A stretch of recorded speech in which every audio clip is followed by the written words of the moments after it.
Demand answer करो. If you don't address the demand you are out. मैंने GS1 का पहला पेपर मेंस में जाकर लिखा था क्योंकि ये काम करना होता है. ये मुझे पेपर से सिर्फ 1 महीना पहले समझ आया. Why this course year on year is producing so many results. अगर आज मैं अब आपको बोलूं यार मॉडर्न हिस्ट्री रिवाइज करनी है, जब भी रिवाइज करोगे अब आपके सामने क्वेश्चंस हैं, अप्रोचेस हैं, आप सोचोगे भी वैसे. Even if you attend 10 sessions of right smart that you will never face a problem in answer writing. Just listen to a couple of things before I start this class. ठीक है, 2-3 चीजें हैं यार. Firstly, इस बार MMP plus right smart ethics ऐसे सब कुछ GS3 it is different for means 2025 and means 2026. Right now I am teaching for means 2025. So I will be teaching assuming that everyone here is writing means this year. If you are not in that group, we will shift you after the prelims result. तब मैं आराम से पढ़ाऊंगा. यहाँ मुझे भी पता है टाइम कम है, आपको भी पता है टाइम कम है. We will focus on the content and focus on delivering. आपके पास टाइम कम है, आप प्रेशर सिचुएशन में हो. It is my job to emulate that pressure situation with you. ठीक है. I will keep the chat public when we are writing answers. Otherwise, I will keep it private. I will not be answering your doubts and questions related to other things क्योंकि मैं अभी assume कर रहा हूं कि आप means इस साल दे रहे हो and आपके पास बहुत कम टाइम है. Is this okay with everyone? We will focus as if we are giving means 2025. अगर नहीं भी दे रहे हो और आप ये क्लास अटेंड कर रहे हो, we will shift you to the batch later. But right now, think you are giving this year's means and think with that attitude. आपकी चैट मेरे सामने खुली हुई है, मुझे दिख रही है. I hope that is okay. I'm sure बहुत लोग यहाँ पर means दे भी रहे हैं, right? People who are giving means just write I am giving means once. That will give me also a assurance that most people here are giving means. मैं उस हिसाब से पढ़ाऊंगा आपको जैसे आप means दे रहे हो. लंबी क्लास बिल्कुल नहीं लेंगे, ट्राई करेंगे 2 घंटे से कम में खत्म करने की. और इस क्लास के बाद आप इस एटीट्यूड में जाओ कि मॉडर्न हिस्ट्री के आपको कभी भी क्वेश्चन लिखने में कोई प्रॉब्लम नहीं आएगी. Now listen to what I have to say. Write smart का फॉर्मेट मैं आपको एक्सप्लेन कर देता हूं. आज फर्स्ट क्लास है, हर सब्जेक्ट में this is the format we are going to follow. तो प्लीज इस फॉर्मेट को आप ध्यान से समझ लो. The format will be common. First I will spend about 10 minutes explaining how to write answers of this subject. इसमें इंट्रो कैसे लिखना है, कंक्लूजन कैसे लिखना है, ये डिस्कस करेंगे. ठीक है. Then we will actually start writing answers. When we are starting to write answers, in every question I will give you 2 minutes to think. Please do not skip this part. You should actually think in this part. What are you going to do? You are going to brainstorm. जिसने orientation attend की होगी उसने इस चीज की importance समझी होगी कि ब्रेनस्टॉर्म करना कितना इंपॉर्टेंट है. We are going to brainstorm. ठीक है. अब जब हम ब्रेनस्टॉर्म करेंगे, here what do you have to think. आप इंट्रो में क्या लिखते, आप बॉडी में इस क्वेश्चन में क्या लिखते, आप इस क्वेश्चन में कंक्लूजन में क्या लिखते. These things we are going to do. We are going to write about 10 answers, 8 to 10 depending on the subject. ठीक है. Once your time is done, जब आपने ये 2 minutes देख लिए, ठीक है, उसके बाद क्या करेंगे हम. Next step, I will show you my approach. I have also kept a blank PDF here. I will show you my approach कि मैं अगर इस क्वेश्चन को लिख रहा होता तो मैं कैसे लिखता, क्या क्या चीजें मैं उसमें डालता, कैसे मैं उसमें वैल्यू एडिशन करता. ठीक है. Then I will show you my model answer. This is not the answer you are suppose to replicate in the exam. ये रेप्लिकेट नहीं हो पाएगा. थिंक इस मॉडल का अगर मैं 50% भी लिखा हूं तो मैं फर्स्ट रैंक आ रही है मेरी मेंस में, फर्स्ट. क्योंकि बहुत रिसर्च करके आंसर्स बनाए गए हैं. जब आपको फर्स्ट आंसर दिखाऊंगा ये चीज आपको क्लियर हो जाएगी. 50% of this if I am able to replicate, I am going to do a great job in mains. Keep this mindset in your head. ठीक है. अब for every subject you need value addition and you need to understand कि actual exam hall में structuring कैसे होती. तो model answer दिखाने के बाद I will show you a blank sheet. इस blank sheet पे मैं आपको दिखाता कि अब मेंस में क्वेश्चन आया है तो मैं क्या सब हेडिंग्स बनाता, इंट्रो कितना स्पेस ऑक्यूपाई करता, कंक्लूजन कितना स्पेस ऑक्यूपाई करता, और मैं कैसे अपने क्वेश्चन को डिवाइड करता in various sub parts. This I will show you. In the end I will give you a small value addition document where there will be various value addition things for that subject. जैसे modern history का value addition document आपके notes में है, I will show you where to find it and how to use it. चलो अब start करते हैं। सबसे पहले अब ये वाला पार्ट एड्रेस करते हैं कि इंट्रोडक्शन और कंक्लूजन में क्या करना है मॉडर्न हिस्ट्री में। प्लीज नोट दिस डाउन, जो मैं बोल रहा हूं उसको लिखो in your own words, because ये आपकी अप्रोच आपके हिसाब से डिफरेंट होगी। You will have different approach as per you, so please note this down. Okay, अब मॉडर्न हिस्ट्री के क्वेश्चंस जब आएंगे, when we see questions of modern history, there are few ways to write the introduction. अब मैं वो veg आपको बताता हूं। एक क्वेश्चन करेंगे तो आपको समझ आ जाएगा। मॉडर्न हिस्ट्री में there are few ways to write the introduction. One is quote based. If you remember a quote, you can use a quote in the introduction. Please note this down, ठीक है, please note this down. Quote based is one way, current affairs based is the other way. I would prefer that you write current affairs based, और मैं आपको करके भी दिखाऊंगा। Then reasons based, कोई question आया उसके रीजंस दे दिए, when they are not asked in detail in the exam hall। मान लीजिए वो क्वेश्चन में डिटेल में रीजंस नहीं पूछे हैं, बट आप रीजंस दे रहे हो इन द इंट्रोडक्शन। एक है क्रोनोलॉजी या टाइमलाइन बेस्ड, कि आप उसकी टाइमलाइन बता रहे हो। एक है कि आप इंपॉर्टेंट लीडर्स के बारे में लिख दो in modern history, you right about important leaders. And the one is significance. So I'm telling you that when you are writing an introduction of modern history, there are 6 ways. First is quote based, second is current affairs based, third is reasons based, fourth is chronology based, fifth is important leaders based, sixth is significance based। ठीक है, ये 6 point आपने लिखने हैं।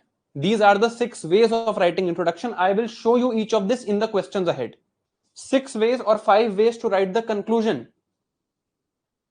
6 ways of writing the conclusion।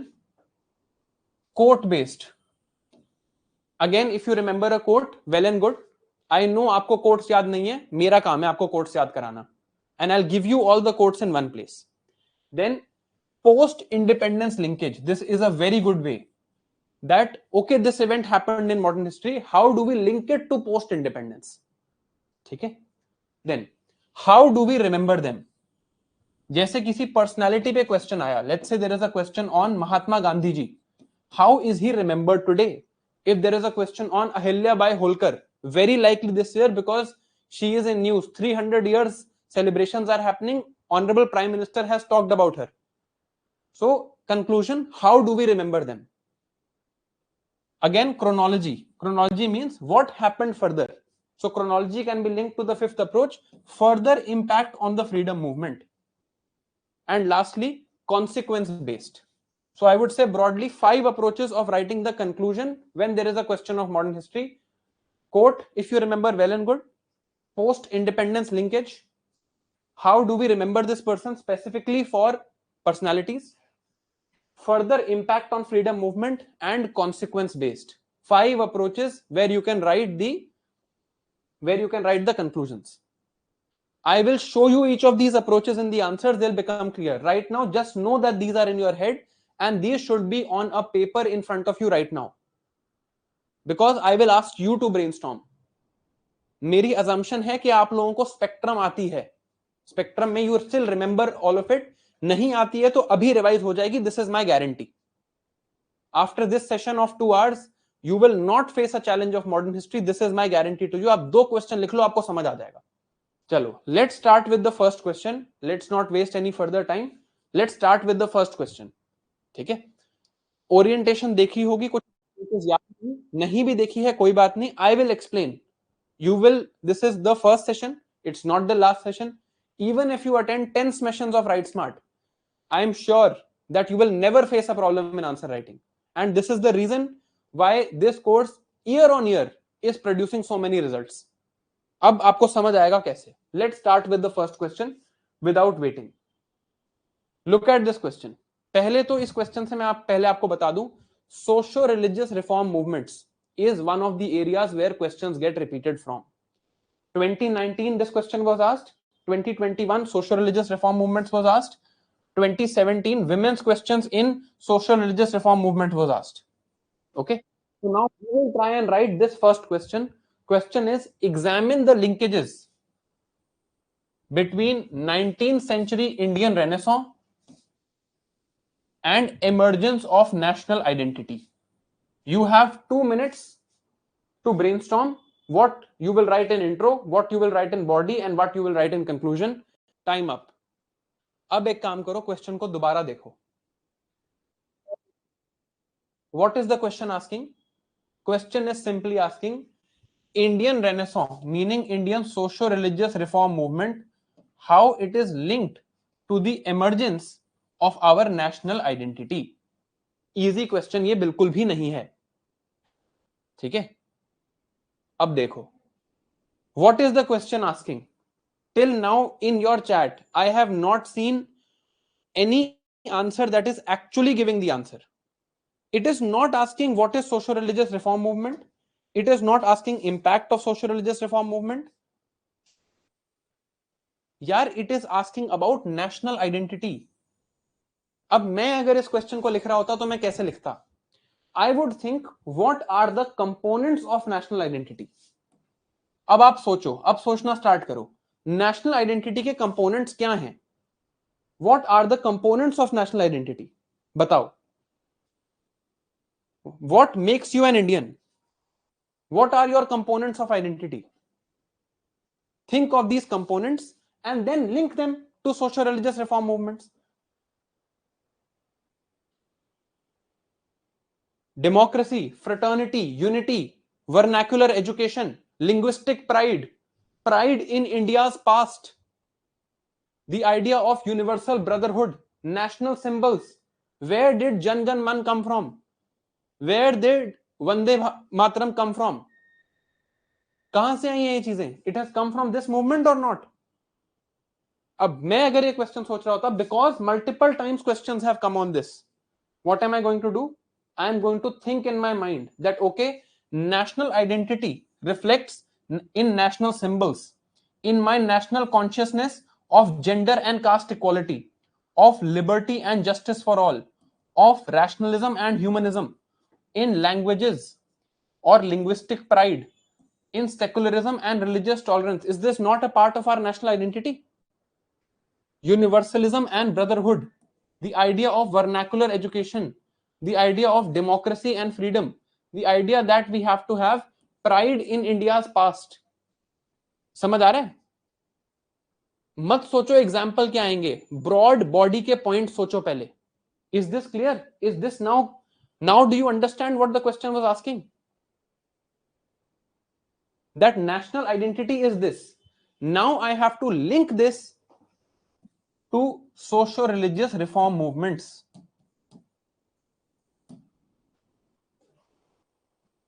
समझ आ रहा है कुछ क्वेश्चन में क्या लिख सकते थे हम? ये पूछा था उन्होंने. You can think of 1 or 2 examples, but उससे आंसर नहीं पूरा होता. 2 पेज भरने हमें. Is the demand of the question clear?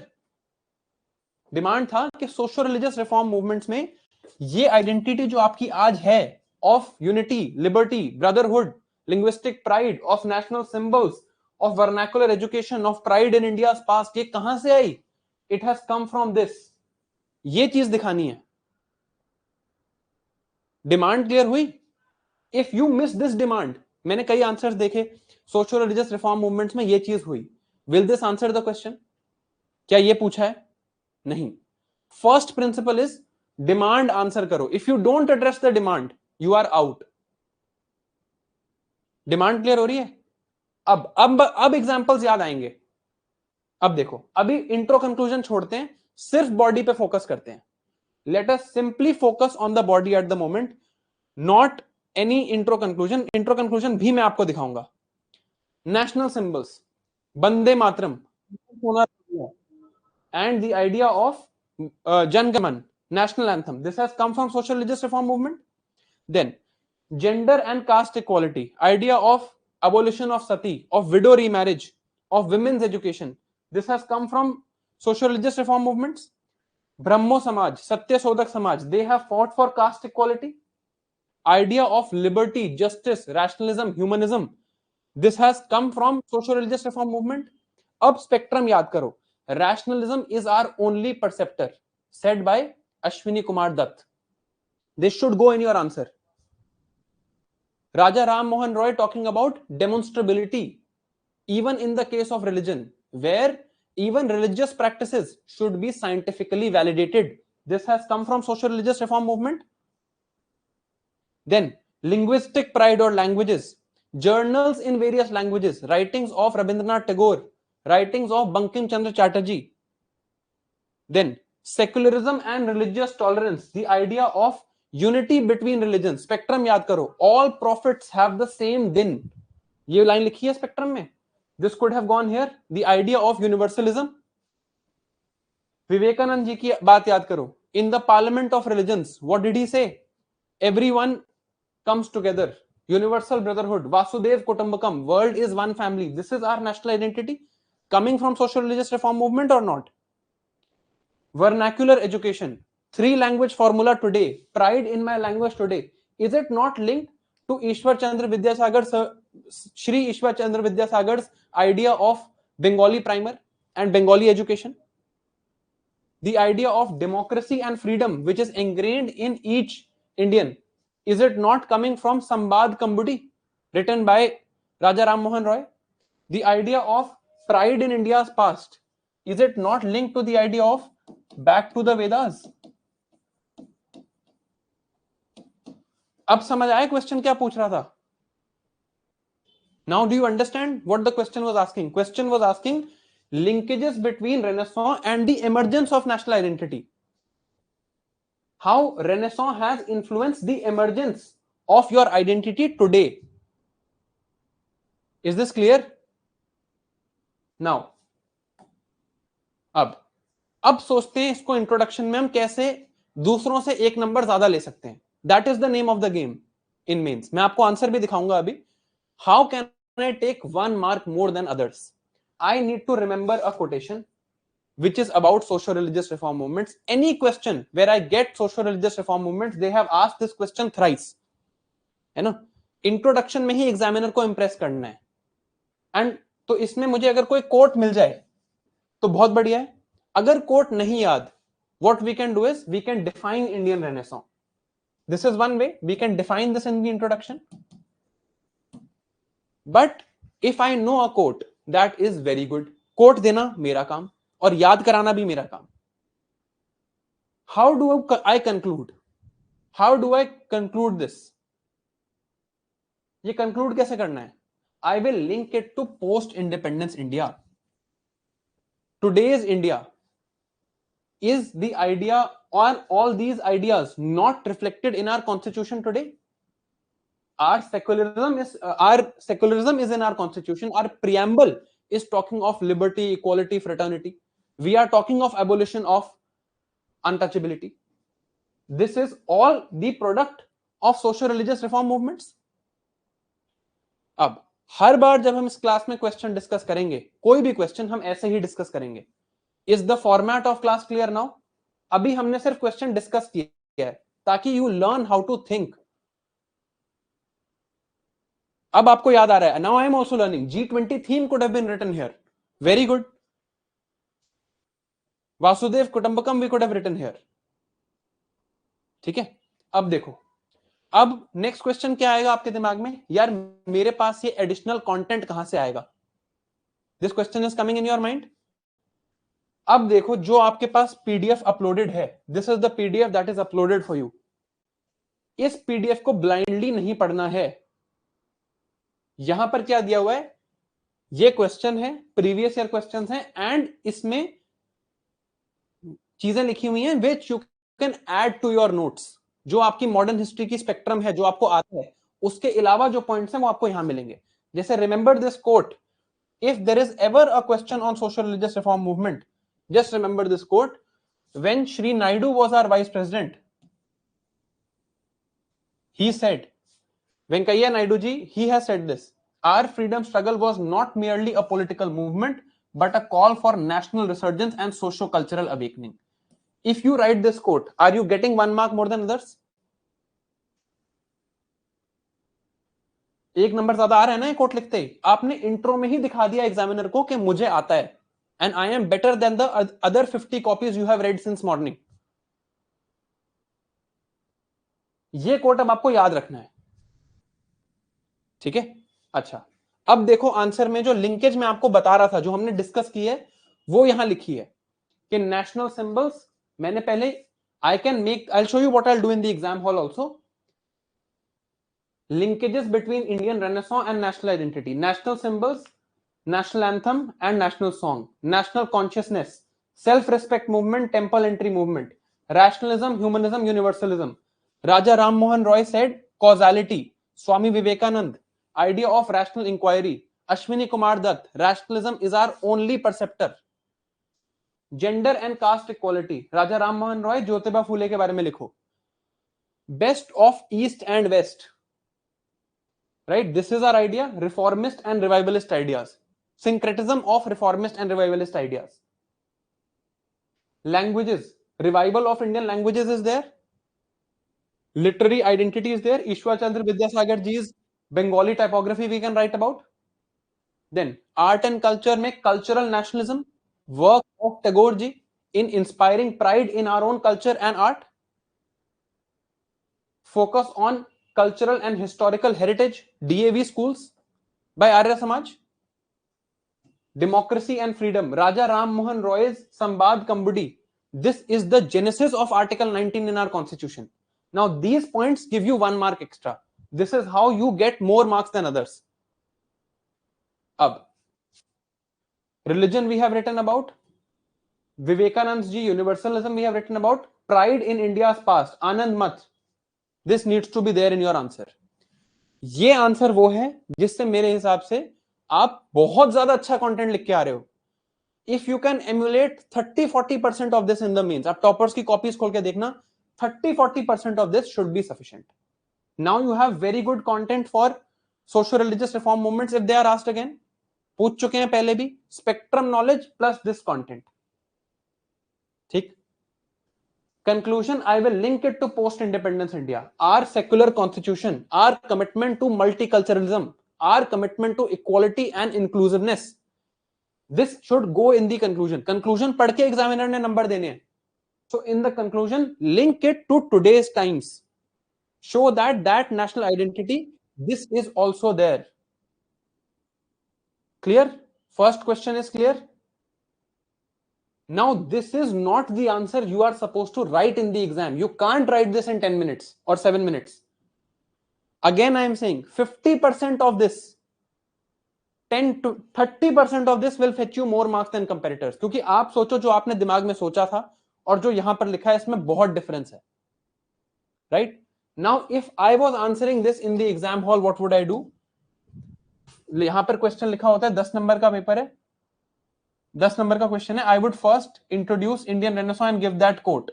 Then I would make a diagram, national identity, show some components, then write national identity, emergence of national identity linked to Indian Renaissance. यहां पर ये जो सब heading लिखनी है वो बिल्कुल वहीं से उठा के लिखनी है, from the question itself. Examiner, मुझे सर बोलते हैं बात बहुत बार, examiner will read vertically not horizontally. यहां जो कंपोनेंट्स लिखे हैं, लेट्स से यहां फर्स्ट कंपोनेंट था symbols, write about symbols, explain in 1 line, example. Second component was let's say national consciousness, write in 1 line, example. ऐसे सेकंड पेज पे point, example, point, example. In towards the conclusion, underline this thing that you are showing today's constitution. Diagram हो गया, intro में quote है, conclusion में modern linkage है. Even if I am able to write 7 to 8 points after this diagram, this is a wonderful answer. अब I knew this question would come. ये diagram repeat हो रहा है क्या? कितनी कॉपीज चेक कर चुका है एग्जामिनर सुबह से? कम से कम 50 आपकी कॉपी देखने से पहले. Has he seen this diagram of national identity, which is a keyword in the question, before you? No. Show him this, that you understand. अब ये एक क्वेश्चन डिस्कस हुआ है, हम सारे क्वेश्चंस ऐसे डिस्कस करेंगे. कम से कम आप 200 PYQs मेरे साथ लिखने वाले हो इसी फॉर्मेट में. The idea is you need to think better. कितने पॉइंट्स लिखने हैं? जितने लिखे जाएं, 7 to 8 minimum, 7 points minimum. Clear? अब इसी पीडीएफ में, ये पीडीएफ आपके पोर्टल पे है, इसी पीडीएफ में towards the end, and you will see the point of this towards the end, in this PDF, in the last, जो लास्ट पेज है इस पीडीएफ के, उसमें मैंने क्या किया है, आई नो आपको मेन से पहले पढ़ने में दिक्कत होगी, ये इतनी बड़ी पीडीएफ, तो मॉडर्न हिस्ट्री से रिलेटेड जो करंट अफेयर्स न्यूज में है, for your value addition, this is 1 mark extra. Ahilya Bai Holkar news में है, उनके बारे में जो करंट अफेयर्स न्यूज में है, कुछ कोट्स जो आप याद कर सकते हो, इनमें से जितने याद हो जाएं आपसे, और कुछ कीवर्ड्स यहां पर डाले हुए हैं फॉर द एंड। ठीक है? This is for you to add 1 mark in the end. Is it clear? कि आप मॉडर्न हिस्ट्री का क्वेश्चन आ जाए, अगर गलती से सोशल रिलीजियस रिफॉर्म मूवमेंट्स या विमेन पे क्वेश्चन आ जाए, तो अहिल्या बाई होलकर आना चाहिए आप लोगों के आंसर में, ताकि आप 1 नंबर एक्स्ट्रा लेके आओ। ठीक है? अब यही क्वेश्चन था, you have written about 200th birth anniversary of Maharshi Dayanand Saraswati. अब ये करंट अफेयर्स में, वाइकॉम सत्याग्रह करंट अफेयर्स में, तो इसको ऐड कर सकते हैं, इससे 1 नंबर एक्स्ट्रा हमें लेना है दूसरों से। In every question 1 mark more, getting 80 marks more in mains, from out of the list to into the list, from IRS to IAS, simple. ठीक है? अब लेट्स गेट बैक, चलो अगला क्वेश्चन। Time is of the essence. Again I am assuming आप सब mains दे रहे हो, अगर आपको क्वेश्चन में 1-2 डाउट्स हैं, आई am sure when you right the next question it will become clear, क्योंकि नेक्स्ट क्वेश्चन डिफिकल्ट है। Right this question now, I will give you 3 minutes for this question. Brainstorm what you will write in intro, brainstorm what you will write in body, focus on body. अब मुझे एक बात बताओ, how many of you know the meaning of this word? ये होता क्या है? Tell me this first. If you don't know this, you can't write the answer. Gandhi ji said, Satyagraha has 2 components. Any Satyagraha has 2 components. One is civil disobedience with the authorities. Other is constructive program. What is the meaning of constructive program? He said that, और इनका एक essay है 1941 का, constructive program meaning and significance. उस essay को directly पढ़ के मैं आपको ये आंसर दिखाता हूं। उसमें उन्होंने क्या लिखा है? Read that yesterday also again. What did he write? Constructive program means that you make changes in your moral values so that ultimately there is social change. Changes in values of individuals leading to social change in society. He was preparing India for post-independence times. Non-cooperation or civil disobedience में he was not only fighting the British, he was also preparing India for its post-independence time. Post-independence time कैसे? He was thinking कि यार, let us make a change in people's social mindset. Let them eradicate untouchability. Let them not think about women being unequal than men. This thing he was trying to incorporate in people's head. The idea of social change, communal unity, untouchability, self-reliance in economy through khadi, village-based industries, new education, a blueprint for inner change. This is the meaning of constructive program. So what would be the best introduction here? Show this. Most people don't know this. तो best यही रहेगा कि हम constructive programmes क्या होता है ये बता देते हैं इंट्रोडक्शन में. We'll first show in the introduction what is constructive program. What is a constructive program? We'll define. Why? Because question is tough. Most people don't know what constructive program is. अगर आपको आता है, show it. नहीं भी आता, focus on that word, constructive program. Extrapolate भी करना पड़ सकता है means में. This question came in my means. I extrapolated his construction of the society. This is constructive program. Then stakeholders. Think which stakeholders he acted on. What did he do for youth? What he did for laborers? What he did for tribals, for peasants, for women, for depressed classes, for artisans, for religious communities, for activists, for students, for merchants. इस approach में सोचो. अब सबके लिए एक एक point निकालना है, सबके लिए एक एक पॉइंट निकालना है. For every single one, now we have to find a point. We will find some points for non-cooperation movement, some points for civil disobedience movement. Now think and tell me what points you will write. Peasants, khadi cultivation, women में anti-liquor campaigns, khadi work, involvement in the freedom struggle, anti-untouchability drive, Harijan participation, revival of the handloom, right? Religious communities, involvement of all communities, Khilafat NCM movement done for communal unity of India. Students, what did he say? Boycott colonial education, come back to your own vocational based training. Merchants, Swadeshi enterprise, focus on our own Indianness. Tribals, he made Adivasi Seva Mandal. Idea of including all communities in one group, involving in unity. Labor, he championed the cause of labor movement. Trusteeship model he gave at this time.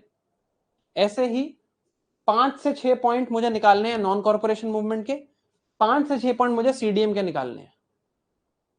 Now are you able to think points?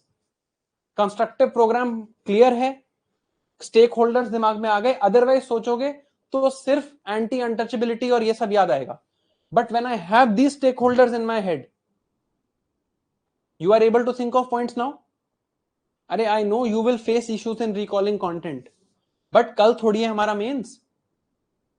At least know how mains content has to be studied. You cannot write the perfect answer today. I know that fact, and my job is to show you the perfect answer. But तभी तो हमारे पास ये 80 days हैं, तभी तो right smart में we have kept 30 classes. 30 ऐसे sessions के बाद तो लिख लोगे बढ़िया आंसर. लगना चाहिए डर. आई वॉन्ट आप सबको डर लगे, क्योंकि you are going to compete with selected candidates यार.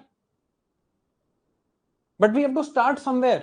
ये इनर्शिया निकाल रहा हूं मैं आपका, तभी I am not asking you to write, I am only asking you to think.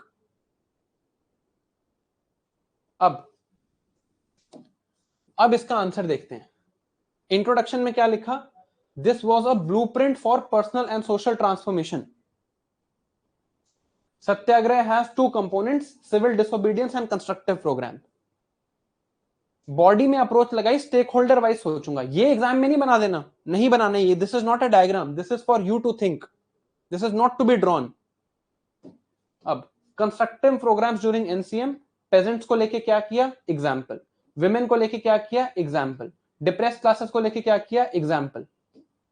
Muslims को लेके क्या किया? Example. You can right, don't write this word, write religious unity, right? This word is there for you to remember, not to write in the hall. Exam में नहीं लिखना है ये word, but हमें खिलाफत एनसीएम मूवमेंट याद रहेगी, communal unity लिखना है एग्जाम में. Students, boycott of colonial education. Merchant, swadeshi enterprise. This is during NCM. अब ऐसे ही सीडीएम में salt satyagraha, anti liquor movement, temple entry campaigns, Harijan Sevak Sangh, his work with tribals, again work with students, Gujarat Vidyapeeth. Then laborers, Ahmedabad labor union, his support for them. Then religious campaigns, again unity campaigns. Now link this to post independence India in the conclusion. It was his idea of constructive programs that has made India what she is today. He was preparing India for a post-independence session. कि post independence हमारी society कैसे होनी चाहिए. Individual awakening and social reform that has happened because of his constructive program. The idea of all of us coming together, idea of morality change. India of post-independence is very different from pre-independence, especially in social change, in terms of values. This has happened because of him.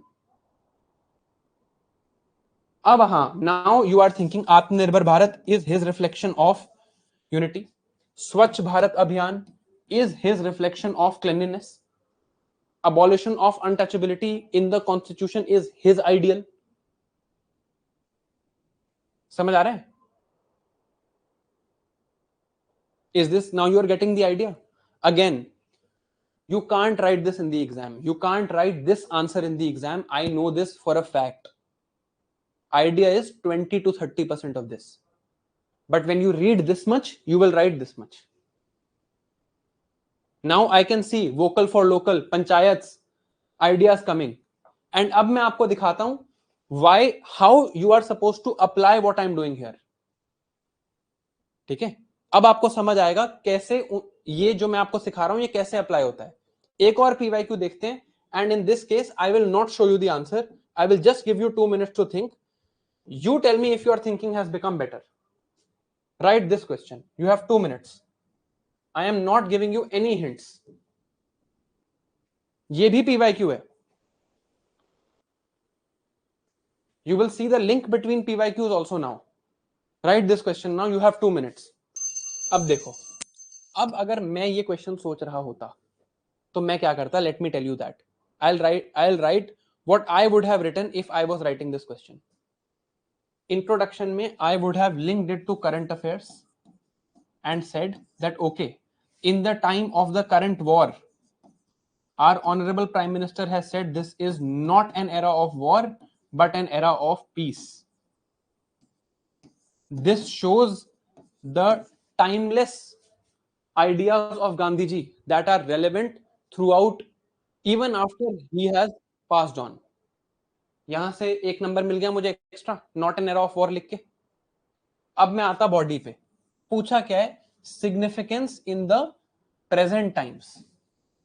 तो मैं stakeholder सोचता. What did he say for individuals? He said okay, trusteeship model. How will I link it to current times? Idea of MG, और let's say sorry trusteeship model नहीं, concept of bread labour. How will I link it? MG NREGA. Work. What did he say for environment? Stakeholders ही सोच रहा हूं, ये नहीं लिखूंगा, सोचूंगा ऐसे, लिखूंगा ये. एनवायरमेंट में what would I write? Enough for everyone's need, not for everyone's greed. Mission lifestyle for environment. What did he think for businesses?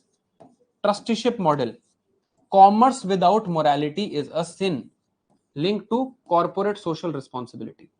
What did he say for economy? He said village republics and village industries, khadi industries. I would say here panchayats. Article 40 in his DPSPs, Gandhian DPSPs तो सबको याद है. What did he say for economy? He said self reliance. I would write आत्मनिर्भर Bharat. Okay. What did he say for depressed classes? He said abolition of untouchability. I would write SC/ST Prevention of Atrocities Act. समझ आ रहे हैं कैसे सोच रहा हूं मैं? What did he say for government? He said idea of stateless society. Today's idea is minimum government, maximum governance. What did he say for international community? Universal brotherhood. तो आज मैं लिखूं हमारा G20 का theme, significant in the present times or not? Are you understanding how I am thinking? अब अगर previous question लिखने के बाद were you able to think this one better? अब मुझे लिखना है कंक्लूजन. मैं दिखा चुका हूं बॉडी में 8-10 पॉइंट, सब में एग्जांपल दे चुका हूं. अब कंक्लूजन क्या लिखना है? Now I have to tell the examiner the last point जिसको देख के उसने मुझे नंबर देने हैं. तो पर्सनालिटी बेस्ड में क्या बताया था आपको? एक type of conclusion, how they are remembered today. I would write Azadi ka Amrit Mahotsav. He is celebrated even today because of his timeless contributions. He is celebrated even today. देख रहे हो? Gandhi Peace Prize came in your prelims. You can write this in conclusion. He is remembered even today because the government of India still awards the Gandhi Peace Prize. निकल के आ रहे हैं points, दिमाग चल रहा है थोड़ा? This is the point, this is what we are doing here. I can't teach you content here. जो कंटेंट आपको आता है उसको यूज कैसे करना है, this answer versus what you would have written. यहां पर आई एम श्योर मेरे को आप लोगों से कम मॉडर्न हिस्ट्री आती है इस टाइम पे। मैंने नहीं पढ़ी यार 3 साल से, मैं 22 में सिलेक्ट हो गया था। I read the subject that I teach, not any other subject. But this answer will fetch how many marks? ये सोचो। This is what we are going to do. अब previous answer लिखा था तो ये वाला लिखना आसान है। समझ आ रही है बात? This is what we are trying. अब देखो मैं आपको क्यों करा रहा हूं 2 क्वेश्चन गांधी जी पे, because look at this.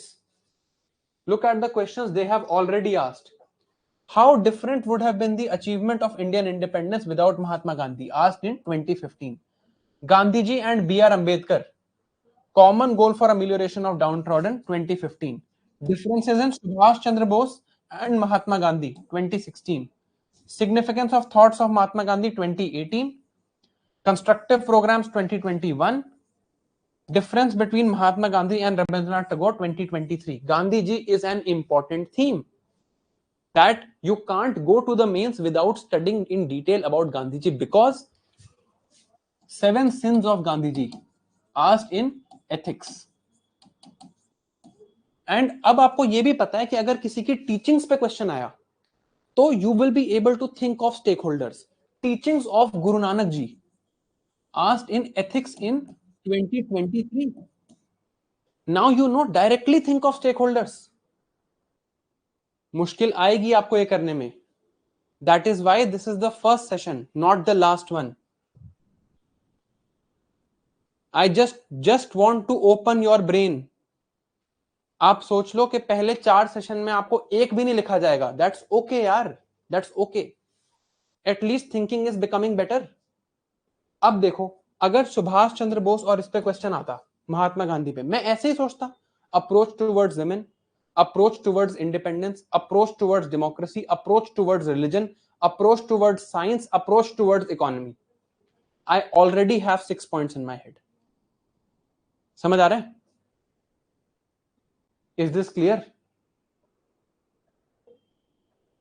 अब अगर हम अपना डॉक्यूमेंट देखें तो यहां पर I have given you the answer even for significance of thoughts in the present time. Read this once. सारा याद नहीं होगा बट एक बार रीड करना, ठीक है? चलो now let's write the next question.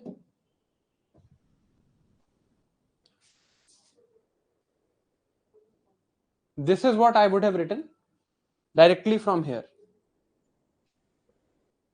ठीक है, अभी सिर्फ दिमाग खोलने का काम करेंगे हम पहले 2-3 सेशंस में। ये क्वेश्चन मैंने प्रैक्टिस किया था, हम ये वाला नहीं लिखेंगे जो यहां लिखा है। ठीक है, we are not going to write this, you are going to write this question. Think, you have 2 minutes. This question you have to write, 2022 question. Only think of body, just body. अब देखो आप लोगों ने अच्छे points लिखे हैं, probably more points than I could have thought of. बट मुझे क्या आता है? मुझे आता है अप्रोच बनाना। सडन स्पर्ट इन फेमाइंस, ठीक है, since the mid 18th century, यही पूछा है।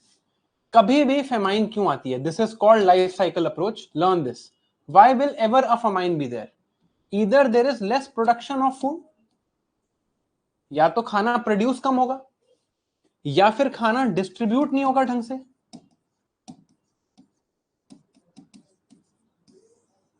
And even after this, if the governance is good, famines can be avoided. अब प्रोडक्शन में क्यों प्रॉब्लम आई ब्रिटिश इंडिया में?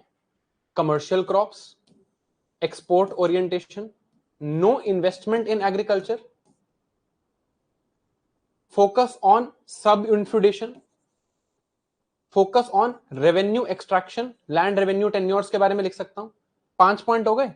डिस्ट्रीब्यूशन में क्या problem I? Storage infrastructure destroyed, agriculture was no longer a way of life, it was commodified, railways were meant for exports, diversion towards the army. Governance में क्या problem आई? Lavish spending, Delhi Darbar हो रहा है at the time of famine. Governance में और क्या problem आई? War and expansionist aims, Bengal famine. What was happening? Focus on feeding the army rather than focusing on feeding the people. Refused help from Australia during Bengal famine in time of World War II. Racist policies. No welfare of the citizen. How many points are on the board? 5, 4, 4, 3. 12 point है board पे। Have I said any word that you did not know? This is how you are supposed to think and you will learn this with me. यही सीखना है हमें, बस content में कमी नहीं है। अब देखो, अब इंट्रो में क्या लिखना है। देखो सोचना ऐसे है, पहले बॉडी सोचना फिर इंट्रो सोचना। अब बताओ इस क्वेश्चन में मैंने क्या एड्रेस नहीं किया। I still did not address some part, I did not address sudden spurt. तो now in the intro what will I write? In the intro I will write, in pre-colonial times India was the bread basket of the world, but it is only due to the era of darkness. Shashi Tharoor साहब की book का नाम है It is only due to the era of darkness that the British introduced that India became prone to famines. लिखा intro में, keyword आ गया era of darkness। मैंने बता दिया एग्जामिनर को कि मुझे पता है कि ऐसा भी कोई वर्ड है, and I understand you have asked sudden spurt. मिल गया एक नंबर और। अब बताओ कंक्लूजन में क्या लिखना है, ये आप सोचो। अरे कंक्लूजन में लिखो, right after we were out of the colonial British Raj India became self sufficient again through green revolution. क्या है ये approach? Linking to post independence, that the moment the British left उसके बाद मैंने फिर से सेल्फ सफिशिएंसी अटेन कर ली। Is there anything on the board that you did not know? अब आपसे एक काम है, ये वाला क्वेश्चन आप लिखोगे अभी। इकोनॉमिक पॉलिसी पे 4 बार क्वेश्चन पूछ चुके हैं वो, 4 टाइम्स। पहले 2014 में पूछा इकोनॉमिक पॉलिसीज, 2017 में पूछा ट्रेडिशनल आर्टिजनल इंडस्ट्री का कैसे डिक्लाइन हुआ and how it crippled the rural economy. 2024 में ये क्वेश्चन मैंने लास्ट टाइम भी कराया था राइट स्मार्ट में, एग्जैक्ट क्वेश्चन आया 2024 में। ये पढ़ रखा होता तो ये लिखना बहुत आसान है, industrial revolution in England responsible for the decline of handicrafts and cottage. देख लो 2024 में रेपिटेशन। अगर आप 2014 का आंसर लिख के गए हो और 2017 का आंसर लिख के गए हो तो 2024 में तो इट्स इजीएस्ट टू राइट। चलो अब ये जो 2014 का क्वेश्चन रेड में हाईलाइटेड है ये वाला, ये आपने लिखना है 2 मिनट है, सोचो। कंपोनेंट्स ऑफ इकोनॉमिक पॉलिसी सोचो। अब देखो, अब अगर मुझे ये आंसर लिखना हो critically various facets of economic policies, तो फिर से मैं ये एरा ऑफ डार्कनेस से स्टार्ट कर सकता हूं। तो मैंने जो आपको आंसर दिया है इसमें ये एरा ऑफ डार्कनेस लिखा है, और शशि थरूर जी ने क्या लिखा है अपनी किताब में वो दिया हुआ है। अब ये स्पेक्ट्रम में है but most people will not use it.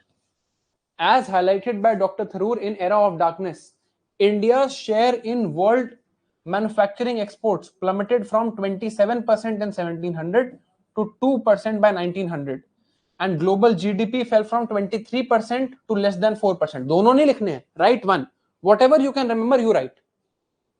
This shows the British economic drain of wealth from India. In the introduction I have shown the examiner that sir आपने इससे पहले जो भी कॉपीज पढ़ी हैं उससे ज्यादा कंटेंट यहां मिलने वाला है आपको। क्यों? Because there is mention of a book, there is mention of keyword of drain of wealth, there is mention of data. If you read this introduction, you will automatically want to read this answer more, because this answer is going to be better than the copies you have read since morning. Right? अब जो answer है नीचे वो है आपकी value addition के लिए। That is not the answer I would write. I would think of these components, maybe write 2 points for each component. Industrialization, trade, expenditure, agriculture, railways, handicrafts. But since this topic gets repeated often, I have written many points. Trade policy में, did you guys not know about Lancashire lobby?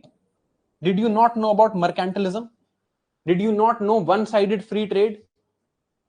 तो ये दिखना चाहिए. Now I have written this in detail. यहां पर detail में लिखा है ताकि आप एक बार इसको रीड कर लो. लैंकाशायर लॉबी नहीं पता है तो यहां पे पढ़ लेना. और क्या था question? Critically examine. That means show the components of economic policy and examine them critically. 8-10 point में लिखता, इकोनॉमिक पॉलिसी के कंपोनेंट्स दिखाता, फिर सबका क्रिटिकल इवैल्यूएशन. तो यहां पर सारी economic policies of British, trade policy and its critical examination with keywords and with value addition is given to you here, ताकि अगर स्पेक्ट्रम दोबारा पढ़ने का मन ना हो, ये थीम बार बार रिपीट होता है, ये 4 पेज पढ़ के चले जाओ, मेंस का कंटेंट यही खत्म आ जाएगा. Now look at these keywords which I have added here. Inverted tariff structure in railways. What they did at that time was, जब इंडिया में रेलवे कंस्ट्रक्ट हो रही थी, they took loan from Britain and they said we will give you a guaranteed rate of interest of 5%. उस time पे world में prevailing rate of interest was 3%. So they said अगर loss हो गया railways में तो कौन बियर करेगा? इंडियंस. प्रॉफिट हो गया रेलवेज से तो कहां जाएगा? British capitalist. What is this called? Privatization of profit and socialization of loss. This is a keyword from BL Grover. अब ये कीवर्ड याद करके जाना है और इकोनॉमिक पॉलिसी में क्वेश्चन आए तो ये कीवर्ड दिखना चाहिए आपके आंसर में. Guarantee scheme was there. ठीक है, ये यहां पर you, this is not the answer, this is detailed explanation. Industrialization, ये जो भी पॉइंट्स मैंने आपको वहां पे फेमाइन के बताए वो भी सारे यहां पर लिखे हैं. Critical evaluation of these 3 systems is written. क्यों डिटेल में लिखा है? क्योंकि भाई 4 बार आ चुका है. एक्सपेंडिचर पैटर्न में आई वुड राइट आर्मी पे स्पेंड, सिविल सर्विसेज पे स्पेंड ज्यादा था, because it was leading to economic drain of India. ये है क्रिटिकल इवैल्यूएशन. हैंडीक्राफ्ट में उन्होंने क्या किया? Ruin of traditional handicraft, ruralization and deindustrialization. Right. अब कंक्लूजन में क्या लिखोगे? Consequence based. क्या पूछा था क्वेश्चन में? Examine critically the various facets of economic policy of British. क्या बताया मैंने आंसर में कि सर ये इकोनॉमिक पॉलिसी थी, ये देखो इसका critical examination, they destroyed India. What was the consequence? ये मैं लिखूंगा कंक्लूजन में. मैंने इंट्रो में क्या दिखाया कि sir there was huge amount of destruction of India's economic wealth, दिखा दिया. कंक्लूजन में क्या लिखूंगा? Consequence of this, it became a rallying point for nationalist. They criticized it through books like Poverty and Un-British Rule in India. And this led to exposing the true nature of British rule. This became the rallying point for formations of organizations like Indian National Congress. समझ आ गया? देखो, you are going to do, I know mains दे रहे हो तो सारे session तो आप अटेंड नहीं कर पाओगे. At least attend 10 sessions with me. At least 10. Ideally, you should attend all, but बहुत काम होता है. I know you can't wake up every day with the same amount of vigor, but at least attend 10 sessions with me. आपका दिमाग चलना सिखा दूंगा मैं आपको. कंटेंट कम भी आता होगा तो वहां पर you will be able to generate points. This is the idea. समझ आ रहा है क्या करने वाले हैं? नेक्स्ट क्वेश्चन देखते हैं. अगला क्वेश्चन, ये क्वेश्चन अब आप सोचो. विमेन पे 3 बार क्वेश्चन आ चुका है. आई have given you one hint. I have given you one hint today of how to introduce this question. I am giving you 2 minutes. Think. Means में इससे भी कम टाइम होता है. क्वेश्चन लिखोगे, अगला स्टार्ट हो जाएगा. अब मान लो मैंने बॉडी, मोस्ट लोगों ने ऐसे ही सोचा होगा, बॉडी सोची है मैंने इस क्वेश्चन में इन अ टाइमलाइन बेस्ड मैनर. मैंने टाइमलाइन बेस्ड मैनर में बॉडी सोची है. ठीक है, तो इंट्रो में क्या सोचूंगा मैं, बताओ. What will I think in the introduction? What should go in the introduction then? If I am thinking of a timeline based manner, what is going in the introduction? Current affairs, right? अब ये word है ना एक varied roles. Varied तो हमने address नहीं किया अभी तक. हमें तो जो जो एग्जांपल आए हमने लिख दिए. Varied roles. This means I will write this in the introduction. I will mention Ahilyabai Holkar. In the introduction, I will mention this. क्या लिखूंगा मैं इंट्रो में, आप सोचो. What will I write in the introduction? Write the rich legacy of Ahilyabai Holkar. अब अगर women पे question आ रहा है तो एग्जामिनर को बताओ मुझे पता है क्यों आ रहा है. Because you are celebrating Ahilyabai Holkar. The rich legacy of Ahilyabai Holkar exemplifies the role of women in shaping India's freedom struggle. Women from various parts of India performed varied roles and ultimately helped India achieve her freedom. ये लिख के फिर हो जाओ timeline base शुरू. Then start timeline based. 1857 में रानी Lakshmibai Begum Hazrat Mahal. Social religious reform Pandita Ramabai Savitri Phule. Swadeshi movement Sarla Devi Chaudhrani. Early Gandhian phase Kasturba Gandhi, Annie Besant, Attar Kaur and Ratan Devi in Jallianwala Bagh massacre. Basanti Devi. Then write about communist phase. Usha Mehta can be written here. Civil disobedience movement, Kamala Devi Chattopadhyay and Sarojini Naidu, who led a raid on Dharasana salt works. Then revolutionary phase, Pritilata Vadidar, Beena Das, Quit India movement, Aruna Asaf Ali, Snelata Nath, Indian National Army, Captain. Add one point that most people won't. Bhai, post independence, immediately post independence, this is also a part of freedom that you have to shape the new nation. Write about Shrimati Sucheta Kriplani, first woman CM of. अब conclusion में क्या लिखूंगा? Now what in the conclusion? अब एक और coat याद कराता हूं. क्यों कोट याद करा रहा हूं? क्योंकि विमेन पे 3 बार क्वेश्चन आ चुका है. विमेन अलग से सिलेबस में है. 2016, 17, this is 2017, forgive me, 2016, 17 and 13 they have asked. News में है विमेन के बारे में. और this quote is not only for GS1 modern history. You remember this quote, use in essay, use in GS4. Subhash Chandra Bose ji said, women of India are the real heroes of our freedom struggle. This is what we are going to learn here. यहां पर हमें यही सीखना है कि आपका same content आप कैसे यहां यूज करोगे और दूसरों से एक नंबर ज्यादा लोगे. This is what we are going to do. ठीक है, चलो, not wasting any time. Next question, ये क्वेश्चन करो. Since the decade of, just one thing I will show you before I go on to the next question. Last page पे आपको ये document मिल जाएगा. Last page पे सारा value addition एक जगह पे है. मेन से पहले मॉडर्न हिस्ट्री का ये वाला पार्ट एटलीस्ट 5 मिनट लगेंगे, याद करके चले जाना. इसमें जो जो चीजें करंट अफेयर्स में बेलगांव सेशन के 100 ईयर्स हुए, कुछ कोट्स हैं यहाँ पर, सारे याद नहीं होंगे, जितने याद हो जाएं. जैसे women of India are real heroes of freedom struggle, quotes, keywords. Modern history के 2 से 3 क्वेश्चन आने हैं. यहां से 2-3 पॉइंट उठा के वहां लिखने हैं जरूर, ताकि हमें बाकी लोगों से एक्स्ट्रा नंबर मिले. नहीं तो क्या पॉइंट है यहां आने का.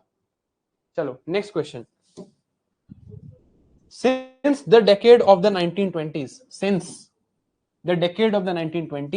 national movement acquired various ideological strands and thereby expanded its social base. Discuss this. 2 minutes. चलो, अब देखो. If I can think of various stakeholders, पहले बॉडी की बात करते हैं. If I have to think of the body, think of the various stakeholders involved. Right? Since the decades of the 1920s, that means I can think of various stakeholders in this position. Give me 1 second. Various stakeholders I can think of. What are the various stakeholders? There are Gandhians, there are Marxists, revolutionaries, women's groups, religious and communal groups, Swarajists and no changers, caste-based movements, intellectual groups. अगर मैंने ये सोच लिया, I'll be able to generate a lot of points. Write about Gandhian struggle, Gandhian ideological strand was being added. अब पूछा क्या है question में? Various ideological strands and expanded its social base. अब इस क्वेश्चन को लिखने के 2 तरीके हैं. एक तरीका है नॉर्मल, बिल्कुल बेसिक तरीका कि मेरे पास यहां पर 2 पेजेस हैं, मैं यहां पर लिखूं ऐसे सब हेडिंग, आई मेक अ सब heading various ideological strands and I write various logical strands, write 4-5 points. Then I write expansion of social base, and then I write again 3-4-5 points. Then give conclusion, give introduction. ठीक है, intro conclusion की बात करेंगे. This is one way. Can you think of a better way? Can you think of a better way to present this? If I was writing and I had the time to do this is a caveat, I have the time to do this, I would write ideological strand and I would write expansion of social base and show this one Gandhian and show an arrow like this and write how it expanded the social base. Second, communists. This was the time when M.N. Roy was active, all India Trade Union Conference was being made, Communist Party of India was being established. I would show revolutionaries, ideological strand and expansion of social base. Women's movement, all India Women's Conference was happening at this time, Margaret Cousins was there. Women movement. Is this a better way? Examiner को देखते ही समझ आ गया कि आपको answer आता है. आपने यहां पर non cooperation movement, civil disobedience movement, Dharasana salt works पे रेड लिखा, मार्क्सिस्ट आइडियाज में आपने AITUC communist party of India लिखा, रेवोल्यूशनरी आपने अनुशालन समिति वगैरह लिखा. Then you can write caste based movements, temple entry movement was happening at this time. New इस बार आया भी. I could write women's mobilization, I can write about Aruna Asif Ali, Margaret Cousins, etc. I can write about religious groups. This was the time of the Akali movement. This was the time of the Khilafat struggle. Right? I can write Swarajes and No Changers. क्या पहले No Changers लिख लेते हैं? No Changers and Swarajes, how they were impacting the intellectuals. तो अब examiner को क्या दिख रहा है भाई? देखो, intellectual strands, ideological strands and expansion of social base. सोचा कैसे है मैंने? स्टेक होल्डर बेस्ड अप्रोच पे. अब बताओ इंट्रो में क्या लिखूं? अब जितने पॉइंट्स याद आए आपको, I am sure you can generate more points than me. My job is to teach you to think. मैंने नहीं पढ़ी है स्पेक्ट्रम रिसेंटली, आपने पढ़ी है. I am sure you can generate more points. My job is to teach you this approach. Tell what would I write? What would I write in the intro here? Question was focusing on 1920s.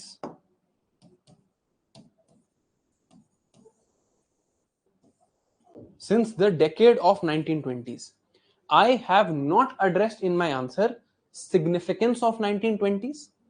So I can write that this significance, that this was a transformative period. Transformative period. Significance of this time. This was the time when everyone was united in their struggle against the British. ये लिख सकता हूं introduction में, है ना? अब बताओ what should I write in the conclusion. अब आप अपना एक सेकंड रुकना और सोचना. मैंने मेरे से पूछा कि यार 1920s में बहुत सारे नए आइडियोलॉजिकल स्ट्रैंड्स आ गए थे and that led to expansion of the social base. मैंने कहा सर 1920s बहुत ट्रांसफॉर्मेटिव मोमेंट था, उसमें सब लोग आ गए थे, it was a very important time. ये देखो, ये आइडियोलॉजिकल स्ट्रैंड्स और this led to expansion of social base. Conclusion में क्या? कंक्लूजन में क्या क्या लिखूं कंक्लूजन में? Impact on national freedom movement. कि इससे हुआ क्या? ट्रांसफॉर्मेटिव टाइम था, बहुत लोग आ गए, बट हुआ क्या इससे? That my freedom struggle had the ability to absorb diverse ideals, and this is reflected in our inclusive constitution.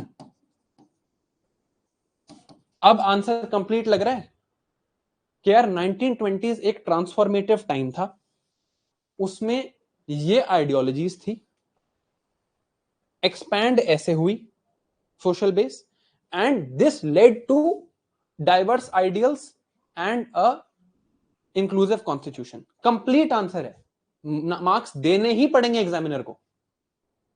अब जब इस टाइप का क्वेश्चन आए ना 1920s या कोई एक पीरियड मेंशन्ड हो, या तो उस पीरियड के इंपॉर्टेंट लीडर्स इन सब की बात कर सकते हैं, या उस टाइम के सिग्निफिकेंस की बात कर सकते हैं इंट्रो में, एंड हमेशा end with what did it further lead to, इसके बाद क्या हुआ, फर्दर क्या हुआ. ठीक है, ऐसे क्वेश्चन बहुत आते हैं इवेंट्स पे. मैं आपको इवेंट्स बेस्ड 4 क्वेश्चन दिखाता हूं. Let's move on to the next question. 4 question दिखाता हूं इवेंट्स बेस्ड. एक ही 1857 पे आया 2016 में, ये देखो. नेवल म्यूटनी पे पूछा इन 2014, राइट. 1857 पे पूछा इन 2016, फिर पूछा 1857 पे इन 2019, फिर क्विट इंडिया मूवमेंट इन 2024. 1857 के पहले की कहानी पे पूछ चुके हैं. Mid 18th century India was beset with spectre of fragmented polity. ये एक्चुअली वैसे मिडिवल हिस्ट्री का क्वेश्चन है, तो हम एमैक में देखेंगे इसको, but I just wanted to show this here कि इस टाइप के क्वेश्चन आते हैं. अब ये इवेंट बेस्ड टाइप क्वेश्चन अगर आपको दिखे, उस इवेंट की सिग्निफिकेंस, उस इवेंट के लीडर से स्टार्ट करो, उस इवेंट के बारे में बताओ, एंड कंक्लूजन में उस इवेंट से क्या हुआ, फर्दर इंपैक्ट बता दो. तो अब यही चीज अब आप प्रैक्टिस करोगे without me giving you any hints in this question. अब छोड़ दो इंट्रो कंक्लूजन, एक बार जीएस पेपर्स का सिलेबस याद करते हैं. पेपर 1 में सोशल पॉलिसी में कुछ चेंज किया उन्होंने, कल्चरल पॉलिसी में कुछ चेंज किया उन्होंने. पेपर 2 लीगल पॉलिसीज में कुछ चेंज आया, गवर्नेंस में कुछ चेंज आया, सिविल सर्विसेज में कुछ चेंज आया, इंटरनेशनल पॉलिसीज में कुछ चेंज आया. ऐसे याद करो एक बार. कुछ आर्मी से रिलेटेड चेंज आया, पेपर 3 में देखते हैं. कुछ इकोनॉमिक पॉलिसीज में चेंज आया, कुछ एनवायरमेंटल ही उन्होंने चेंज किया ट्राइबल से रिलेटेड, कुछ चेंज आया with regards to security and army policy, कुछ डिवाइड, काउंटरपॉइज एंड यूरोपियनाइज, कुछ याद आ रहा है. देन पेपर 4 में इनकी साइकोलॉजी, इनका रेसिज्म क्या और बढ़ गया क्या? What happened to their idea of psychological divide?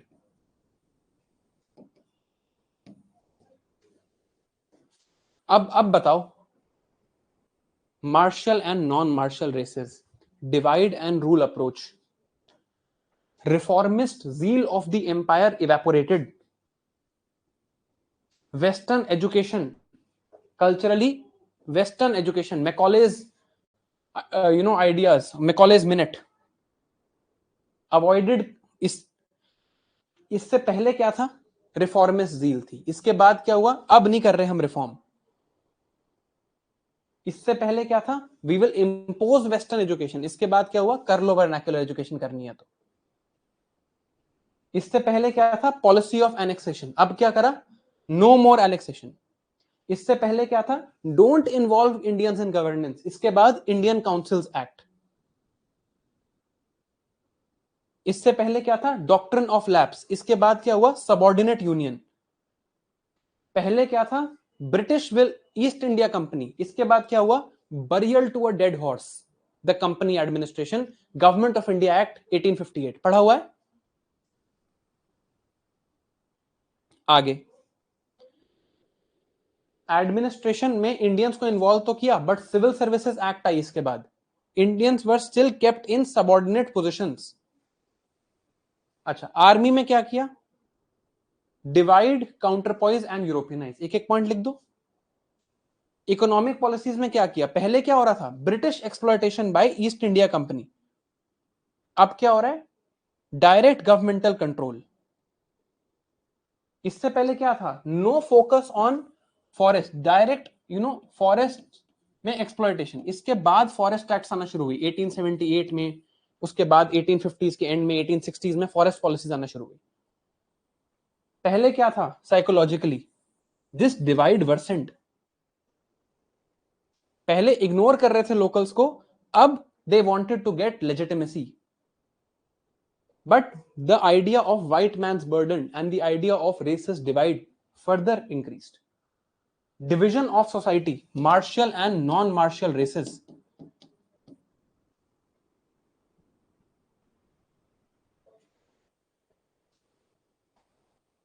अब ये सारे पॉइंट्स हमें आते हैं, है ना, ये सारे पॉइंट्स हमें आते हैं. We are meant to think about this. अब देखो इवेंट बेस्ड क्वेश्चन है, इसकी इंट्रो में क्या लिखूं यार? What should I write in the introduction? क्या लिखूं इसकी इंट्रोडक्शन में, बताओ.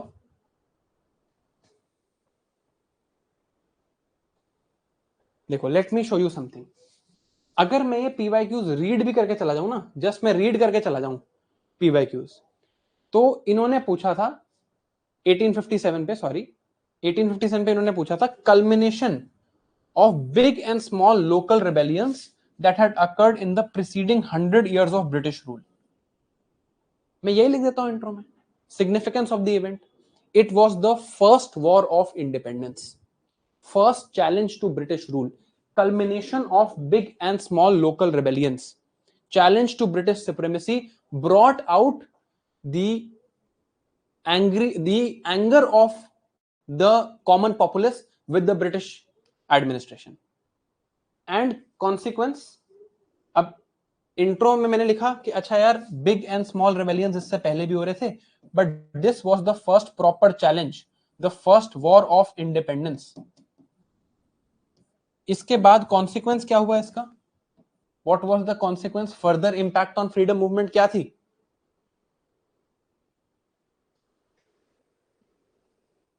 कॉन्सिक्वेंस क्या है? shook the idea of British infallibility, destroyed the myth of British invincibility, gave Indians confidence. The air of supremacy of the empire was lost.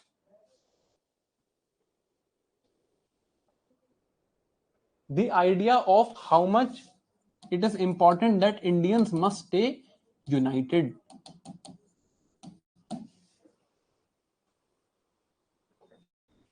Awoke the masses. अब I will just take 2 minutes and talk to those जो पहली बार mains दे रहे हैं, जिन्होंने आज तक एक भी आंसर नहीं लिखा है. देखो, डोंट बी अफ्रेड. पहले understand this thing, you don't need to be afraid. मैं आपको बता रहा हूं, जब मैंने फर्स्ट टाइम मेंस दिया था, बहुत GS1 में मेरे 98 मार्क्स आए थे. मैंने GS1 का पहला पेपर मेंस में जाके लिखा था, क्योंकि ये काम करना होता है, ये मुझे पेपर से सिर्फ 1 महीना पहले समझ आया था. इट इज पॉसिबल कि आज आपसे कुछ भी ना लिखा जाए, उसके लिए ही लाइव आंसर राइटिंग सेशंस हैं, उसके लिए ही टेस्ट सीरीज हैं. आप धीरे धीरे सीख जाओगे. समझना इस चीज को. ओवर टाइम आप 5-6 सेशन तक आपको मेरे को ब्लाइंड ट्रस्ट करना पड़ेगा. आइडली नहीं करना चाहिए, but since the process is so difficult, you will have to trust me for 5-6 sessions. 5-6 session ही है यार. आप हिस्ट्री और ज्योग्राफी के सेशंस में मुझे ट्रस्ट कर लो, उसके बाद सोसाइटी के आंसर आप खुद लिख लोगे. देखो अभी हमने स्टार्ट किया है. I will also show you hand written answers जो मैंने लिखे होंगे. आपको यहां भी मैं अपने आईपैड पे लिख के दिखा दूंगा. बट अभी हम क्या कर रहे हैं? We are trying to open our brain. अब ये करके क्या you will not be able to read modern history better? अगर आज मैं अब आपको बोलूं यार मॉडर्न हिस्ट्री रिवाइज करनी है, जब भी रिवाइज करोगे, अब आपके सामने क्वेश्चंस हैं, अप्रोचेस हैं, आप सोचोगे भी वैसे.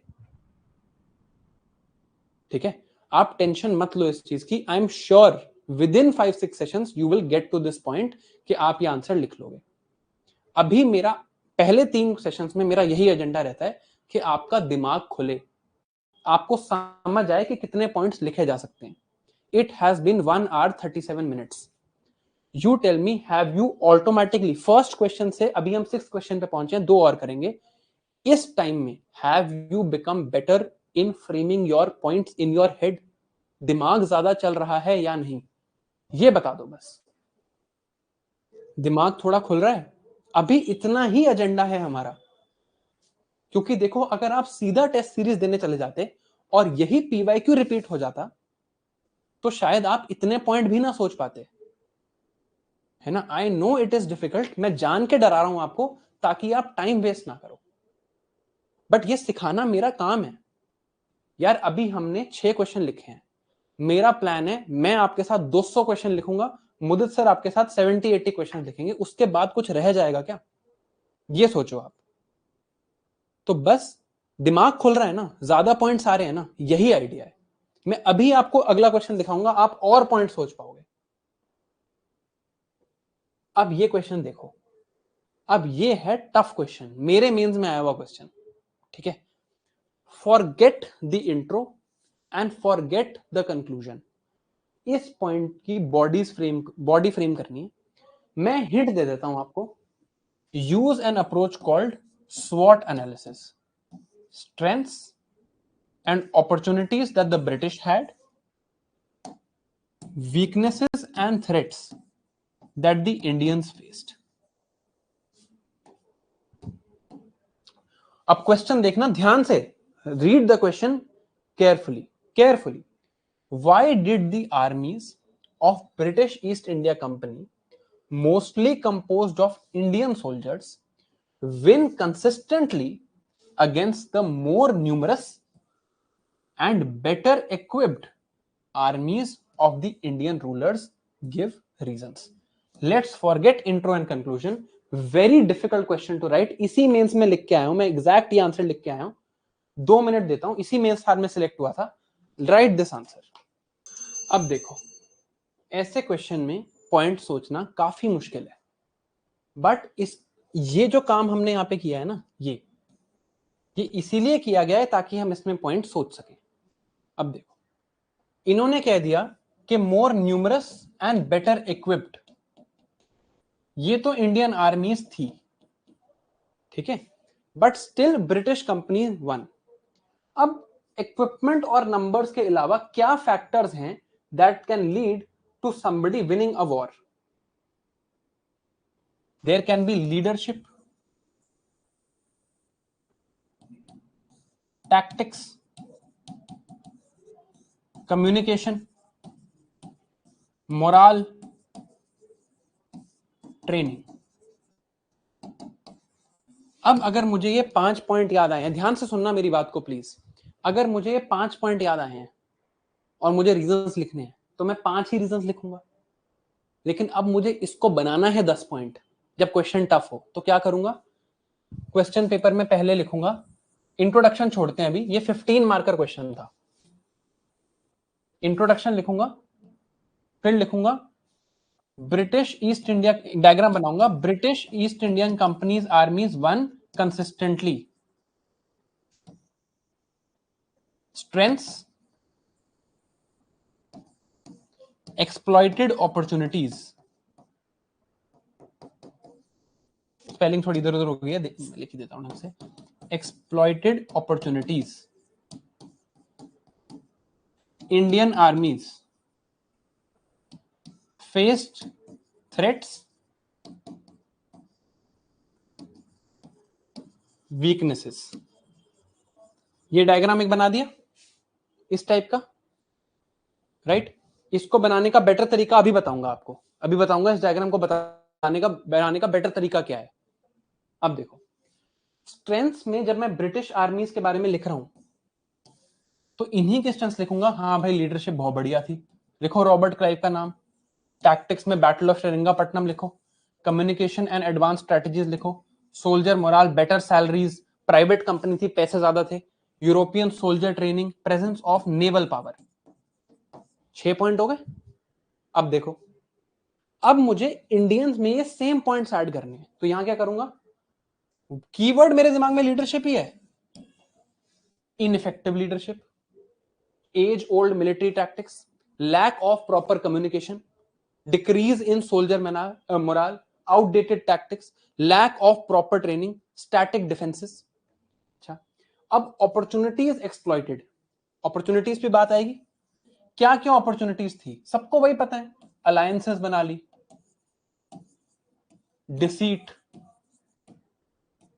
diplomacy,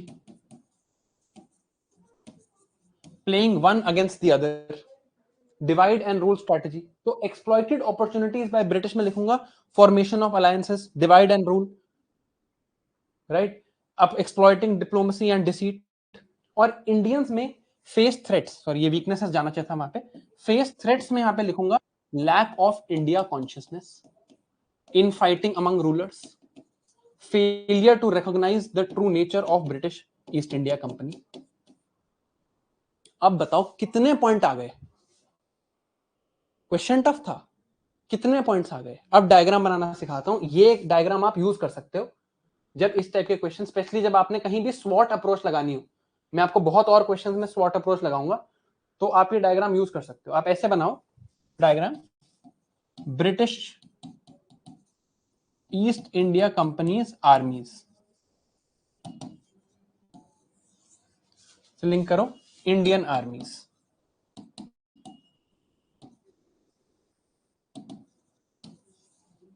ऐसे लिखो यहां पे वन कंसिस्टेंटली, यहां लिखो स्ट्रेंथ्स एक्सप्लॉइटेड अपॉर्चुनिटीज,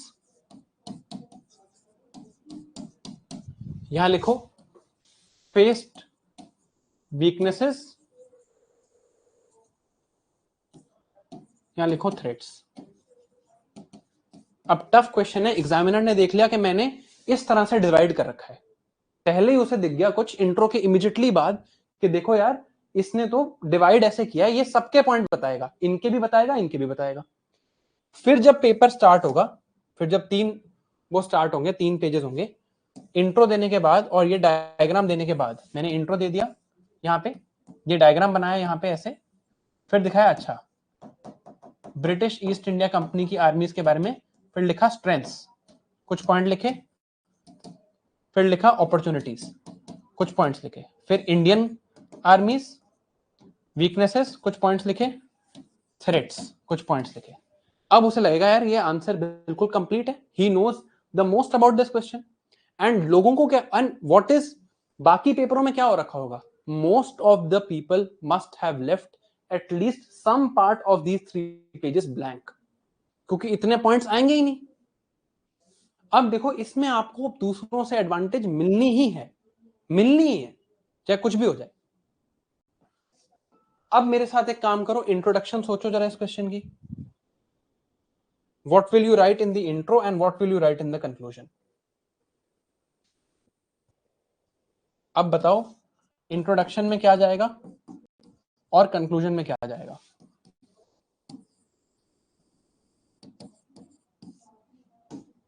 दो तीन तरह से इंट्रो सोच सकते हो।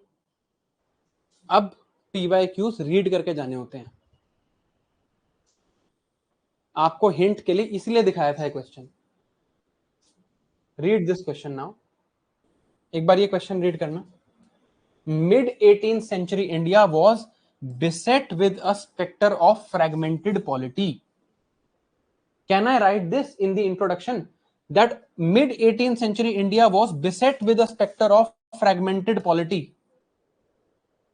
and although Indian armies had more numbers as well as better arms, they were defeated by a foreign power that leveraged discipline, strength and military tactics to become the paramount power in the subcontinent. बता दिया, intro में बता दिया examiner को कि मुझे पता है कि क्यों हुआ था। अब इस इंट्रो में प्रॉब्लम क्या है, इस इंट्रो में क्या प्रॉब्लम है, इस इंट्रो में एक प्रॉब्लम है, सोचो इस इंट्रो में प्रॉब्लम क्या है, you need to think about this. Mostly composed of Indian soldiers, ये बात लिखते हैं ना, that the British mid 18th century India was beset with a specter of fragmented polity, and though the British recruited Indian soldiers leveraging better discipline, military tactics and training, made them the superior power in the subcontinent in a matter of 50 years. अब मुझे आप लोग सोचो कि conclusion में क्या लिखोगे, what will you right here.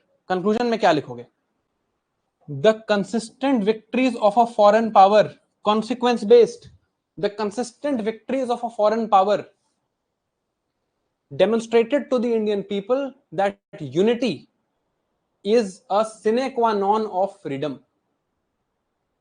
Ultimately, Indian unity through the principles of non-violence eradicated the British Raj from India. Indian consolidation, Indian unity,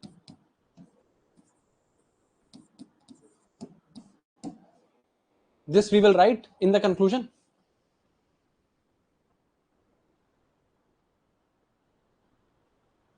यहां पर करंट अफेयर्स यूज करने की जरूरत मेरे हिसाब से नहीं है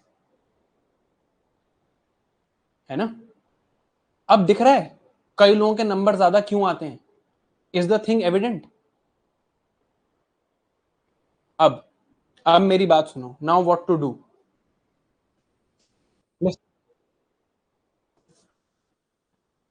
There is one more question. This question is your homework. I will start next class by writing this question. ठीक है, ये आपका होमवर्क है. आपकी पीडीएफ में क्वेश्चन 8 है. ठीक है. Now listen to what we have to do. After class, what is my recommendation? This is what I would recommend to all of you after class. 1, please read the PDF in 30 minutes. Not in this. Again brainstorming. Again brainstorm. अब आपने कुछ approaches सीखी. ये PDF आपके portal पे uploaded है. ये वाली PDF. Again go from page 1. 30 minute लगाने मैक्स. तभी मैं क्लास, मैंने सोचा मैं मेंस 2025 की सारी class I will finish before 2 hours. अब दोबारा सोचो linkages between Indian renaissance and emergence of national identity. खुद सोचो, पढ़ो. Read the points you find better, उनको एक जगह नोट कर लिया. या फिर आप अगर कोई मॉडर्न हिस्ट्री का बेस मटेरियल यूज नहीं कर रहे हो, स्पेक्ट्रम की समरीज है ना, स्पेक्ट्रम की समरीज और यहां पर जो पॉइंट्स आए इतना याद करके चले जाओ. मॉडर्न हिस्ट्री में बढ़िया आंसर लिखा जाएगा. ठीक है, प्लीज लिसन यार, ये हमें काम करना है अभी. PDF in 30 minutes should not take more than 30 minutes. ठीक है. सेकेंड चीज आपको क्या करनी है?